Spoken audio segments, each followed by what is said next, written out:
It's worth $1.66 and €1.21, making a euro worth almost 83 pence.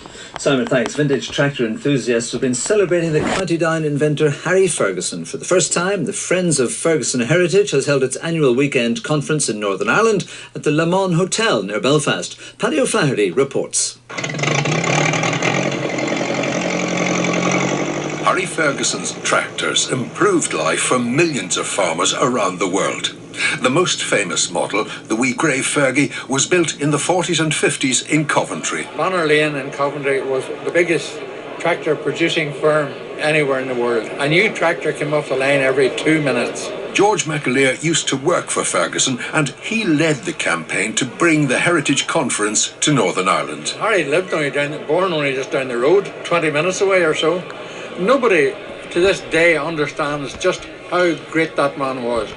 ABS braking. Harry Ferguson patented that in 1953. He also patented self-leveling suspension, four-wheel drive by viscous coupling, and tricycle undercarriage and the aeroplanes is a Ferguson patent. He had brains enough for a whole street. Delegates were welcomed by Castlereagh Council Deputy Mayor Anne-Marie Beattie and her husband Alderman Jack Beattie. They revealed a personal connection with the Ferguson story. I have a wee grey Fergie that I bought one time from my father-in-law. It was laying in the yard, and I have promised myself this year that I'm bringing it indoors and I'm going to start work on it this year because I want to retire from politics, and that's one of the things I'm going to do. Oh, I love it. I think it's lovely. I think it's really part of the history of Northern Ireland that goes all the way around the world. The Ferguson history is well celebrated in Canada. Conference guests included Alan and Carol Broadworth from Ontario. In 1951, my dad bought a Ferguson tractor. I was about, 8 years old, and Ferguson tractor has always been in the family. It was great importance. It was a lot better to ride up the field than walk behind the horses. Where we lived, about 80% bought the Fergusons and about 20% bought the Fords. And Carol, when did you start learning about Ferguson tractors? Oh, probably when I met him. But it became more important when he saw the replica of the one he'd grown up with and bought it. We're on a trip of Europe, and this is going to be what we remember most of it.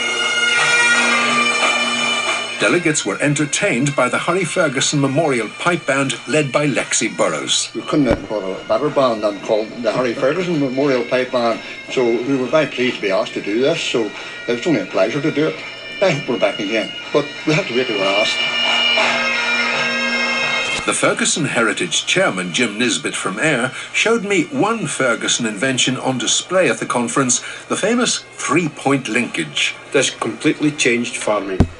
Harry Ferguson was such a brilliant design engineer. I don't think he's recognised for the work he did to change agriculture from the drudgery and from horses. Is this piece of equipment simple to operate? A child of 10 could operate this equipment. The lever on your right-hand side, lift it up, it lifts the plough, lower it down, it lowers the plough. What more could you ask for? How much more simply could you make it? It was this system that appealed to many farmers, including Dennis Corcoran's father in County Wexford, where there's a thriving Ferguson Heritage Club. The Grey Ferguson was my father's first tractor, replacing 3 horses. I learned to drive on a Ferguson at 8 or 9 years of age, and been away from him for 40 years in the city, and then when I retired, it was always my ambition to go back and renew my acquaintances with Ferguson, and that's what I've done since I retired. So it's become a real passion now? It's a passion now, and yeah, it's absolutely a passion. Our whole annual calendar is tied up with all things Ferguson. Like everyone else here, Dennis Corcoran is convinced that interest in the Harry Ferguson story will continue to grow. Who would have thought ABS brakes were invented in the 1950s? I thought that was a modern invention.